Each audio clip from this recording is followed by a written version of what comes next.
ਮੰਤਰੀ ਪੰਜਾਬ ਜੀ ਨੂੰ ਕੁਝ ਜਿਹੜੀਆਂ ਸਾਡੀਆਂ ਦਰਪੇਸ਼ ਮੁਸ਼ਕਲਾਂ ਪੰਥਕ ਤੌਰ ਦੇ ਉੱਤੇ ਪੰਥਕ ਕਾਰਜ ਸ਼੍ਰੋਮਣੀ ਗੁਰਦੁਆਰਾ ਪ੍ਰਬੰਧਕ ਕਮੇਟੀ ਨੂੰ ਆ ਰਹੀਆਂ ਕੌਮੀ ਮਸਲਾ ਜਿਹੜੀਆਂ ਸੀਗੀਆਂ ਸਮੱਸਿਆਵਾਂ ਉਹਦੇ ਸੰਬੰਧ ਵਿੱਚ ਮਿਲੇ ਸੀ ਕਿ ਪਹਿਲਾ ਤਾਂ ਇਹ ਹੈ ਕਿ ਸਾਡੀ ਗੁਰਦੁਆਰਾ ਅੰਬ ਸਾਹਿਬ ਜ਼ਮੀਨ ਜਿਹੜੀ ਹੈ ਉਹ ਪੁੱਡਾ ਗਮਾਡਾ ਜਿਹੜੀ ਹੈ ਉਹ ਧੱਕੇ ਨਾਲ ਅਕਵਾਇਰ ਕਰਨਾ ਚਾਹੁੰਦੀ ਹੈ। ਇਹ ਹੈਗੀ ਹੈ ਜੀ 12 ਏਕੜ ਜ਼ਮੀਨ। 12 ਏਕੜ ਜ਼ਮੀਨ ਜਿਹੜੀ ਸਾਡੀ ਉਹ ਧੱਕੇ ਨਾਲ ਅਕਵਾਇਰ ਕਰਨਾ ਚਾਹੁੰਦੀ ਹੈ। ਸ਼੍ਰੋਮਣੀ ਗੁਰਦੁਆਰਾ ਪ੍ਰਬੰਧਕ ਕਮੇਟੀ ਨਹੀਂ ਚਾਹੁੰਦੀ ਕਿ ਉਹ ਅਕਵਾਇਰ ਹੋਵੇ।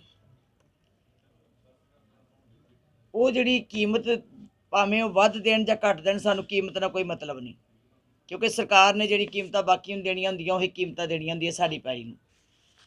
पर क्योंकि असी कौमी काज करने होंदे ये जायदाद किसी इंडिविजुअल की नहीं, ये कौम की जायदाद है, पंथ की जायदाद है, साडे गुरधामां की जायदाद है। ये लो लंगर दे जायदादां जड़ियां असी वेचना पसंद नहीं करते। श्रोमणी गुरद्वारा प्रबंधक कमेटी चाहुंदी है कि असी कौम का कोई कारज करिए, उत्ते कौमी कारज हो जे। सो इस करके वो मुश्किल जड़ी सी साडी लंबे समय तो पै रही सी। सिखां दियां भी सानूं बार बार कदे उधरों आउंदियां सी चिट्ठियां, कोई उधरों आउंदियां सी ते असीं भी महसूस करदे सी भी असीं जमीन नहीं देनी। कल फिर फैसला किया गया सीगा, असीं उन्हां कोल टाइम मंगिया सी कि सानूं समा दिओ ते कल उन्हां ने सानूं टाइम दित्ता सी ते असीं मिलण गए। उन्हां नूं असीं ये अपनी बेनती रखी कि असीं गमाडा नूं अक्वायर नहीं करन देना इहनूं एग्जैम्प्ट किया जाए। और जोर दे के क्या उन्होंने कोल ही उन्होंने जोड़े सीनियर अफसर से सुरेश कुमार जी वो भी बैठे सन तो उन्होंने सानू विश्वास दवाया कि ये अक्वायर नहीं की जाऊगी, विश्वास दवाया। तो असी फिर अज मैं तुहाडे राहीं भी सुनेहा देनी चाहनी है, बेनती करनी चाहनी है चीफ मिनिस्टर साहब नूं कि मानयोग मुख्यमंत्री जी जिस तरह कल तुसीं सानू बहुत विश्वास दवाया तो सानू आस है कि तुसीं इहनूं अक्वायर नहीं करोगे, एग्जैम्प्ट कर दोगे। क्योंकि साडी श्रोमणी कमेटी नहीं चाहती, श्रोमणी गुरद्वारा प्रबंधक कमेटी संस्था नहीं चाहती कि वह जमीन जी है गमाडा साडी अक्वायर करे। सैकेंडली जी असी इत्थे बना रहे हैं सोलर सिस्टम लाना है। वो सोलर सिस्टम जिहड़ा है असी पहला यही मन बनाया सी भी असी सतलानी दे विच अपनी जमीन च खुले तौर ते लाइए ते उत्थे वो फिर अपने ट्रांसफार्मर दे विच लैके सानू इत्थे पहुँचाउण। 2 मैगावाट का साडा एस्टीमेट है, 2.2 मैगावाट का। वो 2 मैगावाट जी बिजली है वो सानू तां मिलती है जे सारी असी खुले तौर के उत्ते थां दे उत्ते लाइए। क्योंकि असी उस तो बाद सानू जिन्हें कहा कि नहीं मंजूरी मिलनी, पता लगा सी नहीं मंजूरी मिलनी, ये सिस्टम बंद करता, ये पॉलिसी बंद हो गई है। तो असी फिर सोचा कि ये सारियां छत्तां असी एस्टीमेट लाया, सारियां सरावां, सारा दीवान हाल सारियां दे एस्टीमेट लाए। उहदे विच निकलिया कि कल्ला 1 मैगावाट बिजली लग रही है, 1 मैगावाट। और जिहड़े साडी सेवा करने वाली संस्था है वो चाहुंदी है कि असीं 2 मैगावाट लवा दईए। उहदे संबंध विच असीं इन्हां नूं चिट्ठी लिखी सी, फाइल भेजी सी चीफ मिनिस्टर साहब नूं, लेकिन वो सानूं कोई उहदे उत्तर नहीं सी आया। असी महसूस किया कि एक बार आप जाके बेनती कर लीए चीफ मिनिस्टर साहब नूं कि साडी वड्डी मुश्किल है। 40-40 लाख, 50-50 लाख, 30-30 लाख कदी वख-वख समय के हिसाब नाल साडा बिल आउंदा है बिजली का। तो वो बिजली का बिल जिहड़ा सानूं बहुत महंगा पैंदा है। तो कृपा करके सानूं ये मंजूरी दे दो, भावें तुसीं स्पैशल मंजूरी देनी होवे वो दे दो। और मैनूं इस गल दी चलो नहीं असी उन्होंने कहा कि सतलानी की साड़ी जमीन है खुली, असी उहदे विच लवा लीए तो 2 मैगावाट जिहड़ा साडा वो बिजली का प्रबंध हो जाए। फिर उन्होंने कल सानू यकीन दवाया इस गल का भी, तो नाल ही कह दिता सुरेश कुमार जी नूं कि तुसी डिप्टी कमिश्नर खैरा साहब नूं कहो कि इन्हां दे नाल ये कारज करन ते बिजली गुरु घर का पैसा वेस्ट नहीं रखना चाहिए, इन्हां दा खर्च नहीं होना चाहिए इन्ना। उस दा भी सानू विश्वास मिलिया कि वो कर देंगे। तो मैनू भी लगता कि वो करनगे जिस तरह के उन्होंने हुंगारा सी करनगे। और तुहाडे राहीं फिर मैं बेनती करनी चाहनी है, कई बार इस तरह होंदी है कि अणगहली हो जाती है जां अफसर भी भुल जाते हैं।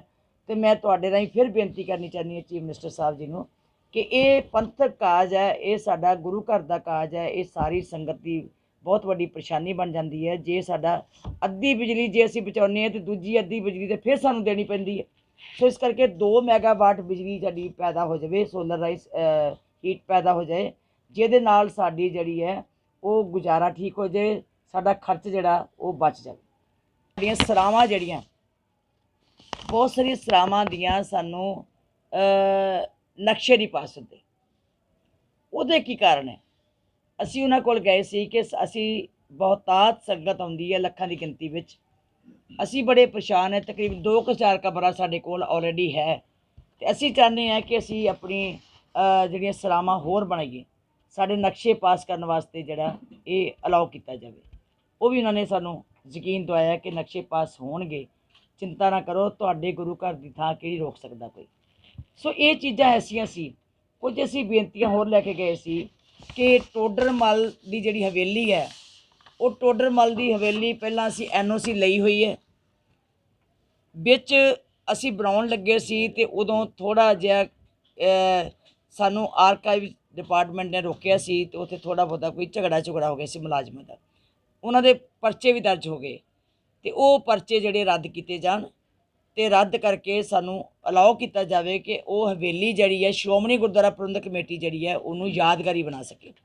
ਕਿਉਂਕਿ ਟੋਡਰ ਮਲ ਜੀ ਨੇ ਸਾਡੀ ਬਹੁਤ ਵੱਡੇ ਪਰਉਪਕਾਰ ਕੀਤੇ। ਛੋਟੇ ਸਾਹਿਬਜ਼ਾਦੇ ਦਾ ਸੰਸਕਾਰ ਕਰਨਾ, ਮਾਤਾ ਗੁਜਰੀ ਜੀ ਦਾ ਸੰਸਕਾਰ ਕਰਨਾ, ਇਹ ਉਹਦੇ ਹਿੱਸੇ ਵਿੱਚ ਆਇਆ ਜਦੋਂ ਉਹਨੇ ਸਾਰੀਆਂ ਸੋਨੇ ਦੀਆਂ ਮੋਹਰਾਂ ਵਿਛਾ ਕੇ ਜਿਹੜਾ ਸੀਗਾ ਉਹ ਸੰਸਕਾਰ ਕੀਤਾ ਸੀ। ਸੋ ਉਹ ਬੇਨਤੀ ਵੀ ਲੈ ਕੇ ਗਏ ਅਸੀਂ ਫਤਿਹਗੜ੍ਹ ਸਾਹਿਬ ਜੀ ਦੀ ਅਸਥਾਨ ਦੀ ਕਿ ਉਹ ਟੋਡਰ ਮਲ ਜੀ ਦੀ ਹਵੇਲੀ ਜਿਹੜੀ ਹੈ ਉਹ ਸਾਡੇ ਸਪੁਰਦ ਕੀਤੀ ਜਾਵੇ, ਸਾਨੂੰ ਅਲਾਓ ਕੀਤਾ ਜਾਵੇ ਤਾਂ ਜੋ ਅਸੀਂ ਉਹਨੂੰ ਬਣਾ ਸਕੀਏ। ਕਿਉਂਕਿ ਸਾਡੇ ਕੋਲ ਬਹੁਤ ਵੱਡੇ ਵੱਡੇ ਸੇਵਾਦਾਰ ਜਿਹੜੇ ਹੈ ਉਹ ਸਾਨੂੰ ਬਾਰ-ਬਾਰ ਰਿਕੁਐਸਟ ਕਰ ਰਹੇ ਆ ਕਿ ਬੀਬੀ ਜੀ ਛੇਤੀ ਕਰੋ, ਅਸੀਂ ਇਹਨੂੰ ਬਣਵਾ ਦਿੰਦੇ ਹਾਂ ਤੁਹਾਨੂੰ। ਸਾਡੇ ਕੋਲ ਸਪੋਂਸਰਡ ਨੇ ਉਹਦਾ ਕੰਮ ਕਰਨ ਵਾਸਤੇ। ਅਸੀਂ ਚਾਹੁੰਦੇ ਹਾਂ ਕਿ ਉਹਨੂੰ ਯਾਦਗਾਰੀ ਤਰੀਕੇ ਦੇ ਨਾਲ ਉਹਨੂੰ ਬਣਾਇਆ ਜਾਵੇ। ਤੀਜੀ ਜਿਹੜੀ ਇੱਕ ਹੋਰ ਸੀਗੀ ਕਿ ਜਿੱਥੇ ਸਾਨੂੰ ਬਾਹਰ ਕਈ ਵਾਰੀ ਅਖਬਾਰਾਂ 'ਚ ਵੀ ਹੁੰਦਾ ਕਿ ਬੱਸੀ ਜਿਹੜੀ ਜੇਲ੍ਹ ਹੈ, ਜਿਹੜਾ ਇਸ ਵੇਲੇ ਮੇਰੇ ਖਿਆਲ ਥਾਣਾ ਉਹਦੇ 'ਚ ਸਥਾਪਿਤ ਹੋਇਆ ਪਿਆ, ਉਹ ਜਿਹੜੀ ਜੇਲ੍ਹ ਹੈ ਉੱਥੇ ਪਹਿਲਾਂ ਗੁਰੂ ਤੇਗ ਬਹਾਦਰ ਸਾਹਿਬ ਜੀ ਨੂੰ ਅਰੈਸਟ ਕੀਤਾ ਸੀ, ਉੱਥੇ ਲੈ ਕੇ ਗਏ ਸੀ। ਬਹਾਦਰ ਸਾਹਿਬ ਜੀ ਦਾ ਜਿਹੜਾ ਇਤਿਹਾਸ ਵਿੱਚ ਕਹਿੰਦੇ ਆ ਕਿ ਉੱਥੇ ਉਹਨਾਂ ਨੂੰ ਉੱਥੇ ਰੱਖੇ ਗਏ ਸੀ ਅਰੈਸਟ ਕਰਕੇ। ਅਤੇ ਅਸੀਂ ਉਹਨਾਂ ਨੂੰ ਬੇਨਤੀ ਲਿਖੀ ਸੀ ਕਿ ਉਹ ਜਿਹੜੀ ਜੇਲ੍ਹ ਹੈ ਉਹ ਸਾਡੇ ਸਪੁਰਦ ਕੀਤੀ ਜਾਵੇ, ਸ਼੍ਰੋਮਣੀ ਗੁਰਦੁਆਰਾ ਪ੍ਰਬੰਧਕ ਕਮੇਟੀ ਉੱਥੇ ਇਤਿਹਾਸਕ ਤੌਰ 'ਤੇ ਉੱਥੇ ਕੁਝ ਬਣਾ ਸਕੇ। ਸੋ ਇਸ ਤਰ੍ਹਾਂ ਦੀਆਂ ਕੁਝ ਸਾਡੀਆਂ ਸੀਗੀਆਂ ਬੇਨਤੀਆਂ ਜਿਹੜੀਆਂ ਅਸੀਂ ਚੀਫ ਮਿਨਿਸਟਰ ਸਾਹਿਬ ਕੋਲ ਲੈ ਕੇ ਗਏ ਸੀਗੇ। ਅਤੇ ਅਸੀਂ ਇਹ ਵੀ ਕਿਹਾ ਕਿ ਅਸੀਂ ਐਕਟ ਬਣਾ ਕੇ ਲਿਆਵਾਂਗੇ, ਇੰਜੀਨੀਅਰਿੰਗ ਕਾਲਜ ਤੁਸੀਂ ਉਹਨਾਂ ਨੂੰ ਯੂਨੀਵਰਸਿਟੀਆਂ ਬਣਾਤੀਆਂ, ਦੂਸਰੀ ਅਤੇ ਸਾਡੀ ਵੀ ਸਾਡੀ ਆਪਣਾ ਉਹਨਾਂ ਕਿਹਾ ਵੀ ਤੁਸੀਂ ਲਿਆਓ। ਸੋ ਇਹੋ ਜਿਹੀਆਂ ਕੁਝ ਗੱਲਾਂ ਸੀ ਜਿਹੜੀਆਂ ਸਾਡੇ ਪੰਥਕ ਤੌਰ ਦੇ ਉੱਤੇ ਸਾਡੀਆਂ ਪਰੇਸ਼ਾਨੀਆਂ ਆ ਰਹੀਆਂ ਸੀਗੀਆਂ। 43 ਕਰੋੜ ਰੁਪਈਆ ਸਾਡਾ 43 ਕਰੋੜ ਰੁਪਈਆ ਸਾਡਾ SC ਸਕਾਲਰਸ਼ਿਪ ਜਿਹੜਾ ਪੋਸਟ ਗ੍ਰੈਜੂਏਟ SC ਸਕਾਲਰਸ਼ਿਪ ਸੀ, ਉਹ ਸਾਡਾ ਪੰਜਾਬ ਸਰਕਾਰ ਵੱਲ ਡਿਊ ਸੀ।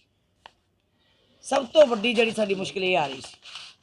ਇਹ ਮੁਸ਼ਕਿਲ ਨੂੰ ਹੱਲ ਕਰਨ ਵਾਸਤੇ ਅਸੀਂ ਕਿਉਂਕਿ ਬਾਰ-ਬਾਰ ਚਿੱਠੀਆਂ ਲਿਖੀਆਂ ਸੀ, ਲੌਂਗੋਵਾਲ ਸਾਹਿਬ ਵੇਲੇ ਵੀ ਚਿੱਠੀਆਂ ਲਿਖੀਆਂ ਗਈਆਂ, ਪ੍ਰਧਾਨ ਜੀ ਨੇ ਪਹਿਲਾਂ ਵੀ ਲਿਖੀਆਂ ਸੀ, ਪਰ ਕੋਈ ਸੁਣਵਾਈ ਨਹੀਂ ਹੋਈ। ਅਸੀਂ ਹਾਰ ਕੇ ਫਿਰ ਇਸ ਕਰਕੇ ਗਏ ਕਿ ਮੁੱਖ ਮੰਤਰੀ ਜੀ ਸਾਡੇ ਸਕੂਲ ਕਾਲਜ ਬੰਦ ਹੋਣ 'ਤੇ ਆ ਗਏ ਆ। ਸਾਡੇ ਸਕੂਲ ਕਾਲਜ 13 ਮਹੀਨੇ ਦੀਆਂ ਤਨਖਾਹਾਂ ਨਹੀਂ ਅਸੀਂ ਦੇ ਸਕੇ ਕਿਉਂਕਿ ਸਾਨੂੰ ਫੀਸਾਂ ਨਹੀਂ ਆਈਆਂ, ਤਨਖਾਹਾਂ ਦੇਣੀਆਂ ਸਾਨੂੰ ਔਖੀਆਂ ਹੋ ਗਈਆਂ। ਤੁਸੀਂ ਸਾਡੇ ਉੱਤੇ ਇੰਨੀ ਕੁ ਕਿਰਪਾ ਕਰੋ ਕਿ ਸਾਡਾ ਬੰਦਾ ਬਕਾਇਆ ਜਿਹੜਾ ਦਿੱਤਾ ਜਾਵੇ। 16, 17, 18, 19, 20 17, 18, 19, 20 ਦਾ ਜਿਹੜਾ ਸਾਡਾ ਬਕਾਇਆ ਉਹ ਤਕਰੀਬਨ 40 ਤੋਂ 43 ਕਰੋੜ ਦੇ ਵਿੱਚ ਹੈ। ਨਾ ਕਾਲਜਾਂ ਦਾ, ਨਾ ਸਕੂਲਾਂ ਦਾ, ਇੰਜੀਨੀਅਰਿੰਗ ਕਾਲਜਾਂ ਦਾ ਸਾਰਾ ਪੈਸਾ ਇੰਨਾ ਬਕਾਇਆ ਸੀ। ਉੱਥੇ ਉਹਨਾਂ ਨੂੰ ਫਿਰ ਜਦੋਂ ਪੁੱਛਿਆ ਉਹ ਕਹਿਣ ਲੱਗੇ ਕਿ 20-21 ਦਾ ਆ ਜਿਹੜਾ ਇਸ ਸੈਸ਼ਨ ਦਾ ਤੇ ਅਸੀਂ 20 ਦਾ ਤੇ ਭੇਜ ਦਿੱਤਾ, 40% ਬੱਚਿਆਂ ਦੇ ਨਾਂ ਦੇ ਉੱਤੇ, 60 ਵੀ ਅਗਲੇ ਹਫ਼ਤੇ ਆਏਗਾ। ਪਰ ਜਿਹੜਾ ਸਾਡਾ ਪਿਛਲਾ ਬਕਾਇਆ 40 ਕਰੋੜ ਤੋਂ ਉੱਪਰ ਉਹ ਸਾਨੂੰ ਜ਼ਰੂਰ ਦਿੱਤਾ ਜਾਵੇ। ਉਹਨਾਂ ਨੇ ਯਕੀਨ ਦਵਾਇਆ ਕਿ ਅਸੀਂ ਜੇ ਇੱਕ ਕਿਸ਼ਤ ਵਿੱਚ ਨਹੀਂ ਦੇ ਸਕਾਂਗੇ ਤਾਂ ਅਸੀਂ 2 ਕਿਸ਼ਤਾਂ ਦੇਵਾਂਗੇ ਕਿਉਂਕਿ ਸੈਂਟਰ 'ਚੋਂ ਪੈਸਾ ਆ ਚੁੱਕਾ, ਸੈਂਟਰ ਸਰਕਾਰ ਵੱਲੋਂ ਪੈਸਾ ਆ ਚੁੱਕਾ ਸੀ। ਇਸ ਕਰਕੇ ਸਾਡਾ ਪੈਸਾ ਪੈਂਡਿੰਗ ਜਿਹੜਾ ਉਹ ਉੱਥੇ ਪਿਆ ਹੋਇਆ, ਜਿਸ ਤਰ੍ਹਾਂ ਬਾਕੀ ਵੀ ਕਈ ਸਕੂਲਾਂ ਕਾਲਜਾਂ ਦਾ ਪਿਆ ਹੋਇਆ। ਪਰ ਸਾਡਾ ਬਹੁਤ ਵੱਡਾ ਨੁਕਸਾਨ ਹੋ ਰਿਹਾ। ਸਾਨੂੰ 63 ਕਰੋੜ ਰੁਪਏ ਦਾ ਪਿਛਲੇ ਸਾਲ ਘਾਟਾ ਪਿਆ ਐਜੂਕੇਸ਼ਨ 'ਚ, ਜਿਹਦੇ 'ਚ ਅਸੀਂ ਬਹੁਤ ਮੁਸ਼ਕਲ ਦੇ ਨਾਲ ਤਨਖਾਹਾਂ ਦੀ ਪੂਰਤੀ ਕਰ ਰਹੇ ਹਾਂ ਕਾਲਜਾਂ ਸਕੂਲਾਂ ਦੀ। ਸੋ ਇਹ ਸਾਡੀ ਮੇਜਰ ਪ੍ਰੋਬਲਮ ਜਿਹੜੀ ਸੀ ਉਹ ਇਹ ਸੀ, ਇੱਕ ਤੇ ਸੀ ਜੋ ਗਮਾਡਾ ਸਾਡੀ ਜ਼ਮੀਨ ਜਿਹੜੀ ਐਕਵਾਇਰ ਕਰ ਰਹੀ ਧੱਕੇ ਨਾਲ, ਅਸੀਂ ਨਹੀਂ ਦੇਣੀ ਚਾਹੁੰਦੇ, ਉਹ ਐਗਜ਼ੈਂਪਟ ਕੀਤੀ ਜਾਵੇ। ਮੋਹਾਲੀ ਵਿਖੇ ਜਿਹੜੀ ਸਾਡੀ ਜ਼ਮੀਨ ਦਾ ਸੀਗਾ ਧੱਕਾ ਹੋ ਰਿਹਾ ਸਾਡੇ ਨਾਲ। ਦੂਜਾ ਸਾਡੇ ਮੋਹਾਲੀ ਅੰਬ ਸਾਹਿਬ ਗੁਰਦੁਆਰਾ ਸਾਹਿਬ ਦੀ ਦੂਜੀ ਜਿਹੜੀ ਸੀਗੀ ਕਿ ਸਾਡਾ 43 ਕਰੋੜ ਰੁਪਏ ਦੀ ਤਕਰੀਬਨ ਰਾਸ਼ੀ ਹੈ, ਉਹ ਜਲਦੀ ਜਿਹੜੀ ਹੈ ਉਹ ਰਿਲੀਜ਼ ਕੀਤੀ ਜਾਵੇ। ਤੀਸਰਾ ਜਿਹੜਾ ਸੋਲਰ ਦਾ ਮੇਜਰ ਪ੍ਰੋਬਲਮ ਸੀ, ਉਹਦੇ ਵਾਸਤੇ ਗਏ ਹਾਂ। ਮੈਨੂੰ ਵਿਸ਼ਵਾਸ ਹੈ ਕਿ ਕੱਲ੍ਹ ਜਿਸ ਢੰਗ ਦੇ ਨਾਲ ਮੁੱਖ ਮੰਤਰੀ ਜੀ ਨੇ ਸਾਨੂੰ ਸੁਣਿਆ ਅਤੇ ਆਸ ਹੈ ਕਿ ਜ਼ਰੂਰ ਉਹ ਛੇਤੀ ਤੋਂ ਛੇਤੀ ਸਾਡੀਆਂ ਮੁਸ਼ਕਿਲਾਂ ਹੱਲ ਕਰਨਗੇ। ਅਤੇ ਮੈਂ ਫਿਰ ਵੀ ਤੁਹਾਡੇ ਰਾਹੀਂ ਉਹਨਾਂ ਨੂੰ ਫਿਰ ਨਿਮਰਤਾ ਸਹਿਤ ਬੇਨਤੀ ਕਰਦੀ ਹਾਂ ਕਿ ਪੰਥ ਦੇ ਕਾਰਜ ਨੇ, ਇਹ ਕੌਮ ਦੀ ਬੜੀ ਵੱਡੀ ਸੰਸਥਾ ਹੈ। ਇਸ ਸੰਸਥਾ ਦੀਆਂ ਮੁਸ਼ਕਿਲਾਂ ਜੇ ਸਰਕਾਰ ਨਾ ਹੱਲ ਕਰੇ, ਇਹ ਸਮਝ ਲਓ ਕਿ ਫਿਰ ਬੇਵਿਸ਼ਵਾਸੀ ਜਿਹੜੀ ਹੈ ਉਹ ਬਣੀ ਰਹਿੰਦੀ ਹੈ ਸਰਕਾਰ ਵਿੱਚ। ਸਰਕਾਰ ਕੋਈ ਹੋਵੇ, ਲੇਕਿਨ ਸੰਸਥਾ ਜਿਹੜੀ ਹੈ ਉਹ ਸਾਰੀ ਕੌਮ ਦੀ ਇੱਕ ਹੈ। ਇਸ ਕਰਕੇ ਕੌਮ ਦੇ ਕਾਰਜ ਨੂੰ ਕਰਨ ਵਾਸਤੇ ਸਰਕਾਰ ਨੂੰ ਬੜਾ ਸੰਸੀਅਰਲੀ ਇਹਨੂੰ ਕਾਰਜ ਕਰਨੇ ਚਾਹੀਦੇ, ਇਸ ਵਾਸਤੇ ਅਸੀਂ ਪਹੁੰਚੇ ਸੀ ਸਮਾਗਮ ਦੇ ਸੰਬੰਧ ਵਿੱਚ। ਕਿਉਂਕਿ ਮੈਂ ਉਹਨਾਂ ਨੂੰ ਦੱਸਿਆ ਸੀ ਕਿ ਅਸੀਂ ਪਹਿਲਾਂ ਹੀ ਆਲਰੇਡੀ, ਕਿਉਂਕਿ ਬੜੀਆਂ ਮੁਸ਼ਕਿਲਾਂ ਆਈਆਂ, ਅਸੀਂ ਤਿਆਰੀ ਕੀਤੀ ਸੀ ਖੁੱਲ੍ਹੇ ਪੰਡਾਲਾਂ ਦੀ ਨਿਊ ਅੰਮ੍ਰਿਤਸਰ ਦੇ ਵਿੱਚ, ਭਾਈ ਗੁਰਦਾਸ ਨਗਰ ਦੇ ਵਿੱਚ। ਲੇਕਿਨ ਹਾਲਾਤਾਂ ਨੂੰ ਵੇਖ ਕੇ, ਜਿੱਦਾਂ ਸਰਕਾਰਾਂ ਦੀਆਂ ਅੱਜ ਸਾਨੂੰ ਹਦਾਇਤਾਂ ਆ ਰਹੀਆਂ ਨੇ, ਉਹਨਾਂ ਨੂੰ ਵੇਖਦਿਆਂ ਅਸੀਂ ਮੰਜੀ ਸਾਹਿਬ ਦੀਵਾਨ ਹਾਲ ਦੇ ਵਿੱਚ ਸਮਾਗਮ ਕਰ ਰਹੇ ਹਾਂ। ਔਰ ਮੈਂ ਉਹਨਾਂ ਨੂੰ ਵੀ ਬੇਨਤੀ ਕੀਤੀ ਸੀ ਕਿ ਇਹ ਸਾਰਾ ਗੁਰੂ ਘਰ ਜਿਹੜਾ ਇਹ ਸਾਰਿਆਂ ਵਾਸਤੇ ਸਾਂਝਾ ਹੈ, ਤੁਸੀਂ ਵੀ ਦਰਸ਼ਨ ਦਿਓ ਆ ਕੇ, ਨਾਲੇ ਮੱਥਾ ਟੇਕੋ ਅਤੇ ਨਾਲੇ ਗੁਰੂ ਤੇਗ ਬਹਾਦਰ ਸਾਹਿਬ ਜੀ ਜਿਹਦੇ ਪ੍ਰਕਾਸ਼ ਹੋਇਆ ਜਿੱਥੇ ਗੁਰੂ ਕੇ ਮਹਿਲ ਦੇ ਵਿੱਚ, ਉੱਥੇ 1 ਮਈ ਨੂੰ ਸਵੇਰੇ ਅਖੰਡ ਪਾਠ ਸਾਹਿਬ ਦੇ ਭੋਗ ਵੀ ਪੈਣੇ ਹੈ, ਬਾਅਦ 'ਚ ਦੀਵਾਨ ਵੀ ਸੱਜਣੇ ਹੈ, ਲਗਾਤਾਰ ਇਹ 3 ਦਿਨ ਸਮਾਗਮ ਚੱਲਣੇ ਹੈ ਅਤੇ ਤੁਸੀਂ ਸਾਰੇ ਵੀ ਉੱਥੇ ਸ਼ਾਮਲ ਹੋਵੋ।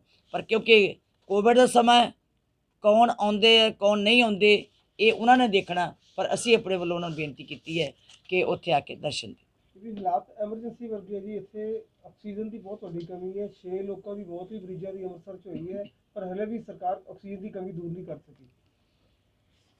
ਇਸ ਗੱਲ ਬਾਰੇ ਮੈਂ ਜਿੱਦਾਂ ਪਹਿਲਾਂ ਵੀ ਚੀਫ ਸੈਕਟਰੀ ਸਾਹਿਬ ਨੂੰ ਫੋਨ ਕੀਤੇ ਹੈ, 2-4 ਵਾਰੀ ਉਹਨਾਂ ਨਾਲ ਮੇਰੀ ਗੱਲ ਹੋਈ ਹੈ, ਅਤੇ ਉਸ ਤੋਂ ਬਾਅਦ ਕੱਲ੍ਹ ਵੀ ਇਹ ਡਿਸਕਸ ਹੋਇਆ ਕਿ ਛੇਤੀ ਤੋਂ ਛੇਤੀ ਹੱਲ ਕੀਤੇ ਜਾਣ। ਲੋਕਡਾਊਨ ਜਿਹੜਾ ਉਹ ਬਹੁਤਾ ਵੱਡਾ ਹੱਲ ਨਹੀਂ, ਕਿਉਂਕਿ ਲੋਕਡਾਊਨ ਦੇ ਨਾਲ ਲੋਕ ਜਿਹੜੇ ਹੈ ਕਰਫਿਊ ਲਾਓਗੇ, ਲੋਕਡਾਊਨ ਲਾਓਗੇ, ਲੋਕਾਂ ਦਾ ਰੁਜ਼ਗਾਰ ਬੰਦ ਹੋ ਜਾਏਗਾ, ਲੋਕਾਂ ਦੀ ਰੋਟੀ ਬੰਦ ਹੋ ਜਾਏਗੀ, ਸਾਨੂੰ ਸਾਰਿਆਂ ਨੂੰ ਪਰੇਸ਼ਾਨੀ ਹੁੰਦੀ ਹੈ। ਲੇਕਿਨ ਇਹਦਾ ਇਲਾਜ, ਸਾਲ ਦੀ ਬਿਮਾਰੀ ਚੱਲ ਰਹੀ ਸੀ, ਇਹਦਾ ਇਲਾਜ ਸਾਨੂੰ ਅੱਜ ਤੱਕ ਕੱਢ ਲੈਣਾ ਚਾਹੀਦਾ ਸੀ, ਇਹਦਾ ਹੱਲ ਕੱਢਣਾ ਚਾਹੀਦਾ ਸੀਗਾ। ਔਰ ਉਹਨਾਂ ਨੇ ਕੀ ਕਰ ਰਹੇ ਹੈ ਸਰਕਾਰ, ਇਹ ਉਹਨਾਂ ਨੂੰ ਪਤਾ ਹੋਏਗਾ। ਪਰ ਮੈਂ ਸਮਝਦੀ ਹਾਂ ਕਿ ਵਾਕਈ ਇਹ ਸਰਕਾਰਾਂ ਦੀ ਬਹੁਤ ਵੱਡੀ ਨਲਾਇਕੀ ਰਹੀ ਹੈ, ਸਰਕਾਰਾਂ ਦੀ ਬਹੁਤ ਵੱਡੀ ਕਮਜ਼ੋਰੀ ਰਹੀ ਹੈ ਕਿ ਉਹਨਾਂ ਨੇ ਇਹ ਹੱਲ ਸਮੇਂ ਨਾਲ ਨਹੀਂ ਕੱਢਿਆ। ਜਦੋਂ ਜ਼ੋਰ ਪੈਂਦਾ ਉਦੋਂ ਸਾਰਿਆਂ ਨੂੰ ਮੁਸ਼ਕਿਲ ਬਣਦੀ ਹੈ। ਮੈਨੂੰ ਵੀ ਪਤਾ ਹੈ ਗੁਰੂ ਰਾਮਦਾਸ ਜੀ ਦੇ ਹਸਪਤਾਲ ਦੇ ਵਿੱਚ ਰਾਤੀ 22 ਵੈਂਟੀਲੇਟਰ ਜਿਹੜੇ ਸਨ ਉਹ ਸੀਰੀਅਸ ICU ਦੇ ਵਿੱਚ ਸੀ, ਦੂਜੇ ਆਕਸੀਜਨ ਦੇ ਵਾਲੇ ਬੈੱਡ ਜਿਹੜੇ ਸੀ ਉਹ ਭਰੇ ਪਏ ਸੀਗੇ। ਅਤੇ ਮੈਂ ਸਮਝਦੀ ਹਾਂ ਕਿ ਆਕਸੀਜਨ ਨਾ ਹੋਵੇ ਤਾਂ ਜਿਹੜਾ ਮਰੀਜ਼ ਹੈ ਉਹਦਾ ਬਚਣਾ ਬੜਾ ਔਖਾ ਹੁੰਦਾ। ਸੋ ਇਸ ਕਰਕੇ ਸਰਕਾਰ ਨੂੰ ਬੜਾ ਇਹਦੇ ਲਈ ਸੀਰੀਅਸ ਸਟੈਪ ਚੁੱਕਣੇ ਚਾਹੀਦੇ ਔਰ ਬੜੇ ਉੱਦਮ ਕਰਨੇ ਚਾਹੀਦੇ ਤਾਂ ਜੋ ਇਹ ਸਾਡਾ ਜਿਹੜਾ ਹੱਲ ਹੋ ਸਕੇ। ਦੇਖੋ, ਇਹ ਕੱਲ੍ਹ ਹੀ ਨਾ ਫੈਸਲਾ ਕੀਤਾ, ਫਿਰ ਵੀ ਅਸੀਂ ਚਿੱਠੀ ਲਿਖਾਂਗੇ, ਬੇਨਤੀ ਵੀ ਕਰਾਂਗੇ ਕਿ ਮੁਕੰਮਲ ਲਾਕਡਾਊਨ ਨਾ ਲਾਉਣ। ਸੰਗਤ ਦੀ ਸ਼ਰਧਾ ਹੁੰਦੀ ਹੈ ਕਿ ਮੱਥਾ ਟੇਕ ਕੇ ਚਲੇ ਜਾਣ। ਅਸੀਂ ਨਹੀਂ ਕਹਿੰਦੇ ਕਿ ਕੋਈ ਇੱਥੇ ਲੱਖਾਂ ਦਾ ਇਕੱਠ ਹੋਵੇ, ਅਸੀਂ ਨਾ ਹੀ ਲੱਖਾਂ ਨੂੰ ਇਕੱਠ ਨੂੰ ਅਸੀਂ ਇਕੱਠਾ ਕਰਾਂਗੇ ਇੱਥੇ। ਅਸੀਂ ਇਹ ਚਾਹੁੰਦੇ ਹਾਂ, ਮਨ ਸੀ ਕਿ ਹੋਵੇ, ਲੇਕਿਨ ਹਾਲਾਤਾਂ ਦੇ ਅਨੁਸਾਰ ਅਸੀਂ ਉਹਦਾ ਪ੍ਰਬੰਧ ਕੀਤਾ। ਔਨਲਾਈਨ ਸਾਰਾ ਤੁਹਾਨੂੰ ਵੀ ਅਸੀਂ ਬੇਨਤੀ ਕੀਤੀ ਹੈ ਕਿ ਆਪਣੇ ਚੈਨਲਾਂ ਰਾਹੀਂ, ਆਪਣੇ ਮੀਡੀਆ ਰਾਹੀਂ ਤੁਸੀਂ ਸਾਰੀ ਸਾਡੀ ਜਿਹੜੀ ਹੈ ਇਹ ਲਾਈਵ ਕਵਰਿੰਗ ਸੰਗਤ ਵਿੱਚ ਦਿਓ। ਸੰਗਤ ਘਰਾਂ 'ਚ ਬੈਠ ਕੇ ਸਮਾਗਮ ਸੁਣੇ, ਆਨੰਦ ਲਵੇ, ਬਾਣੀ ਸਰਵਣ ਕਰੇ, ਇਤਿਹਾਸ ਸਰਵਣ ਕਰੇ।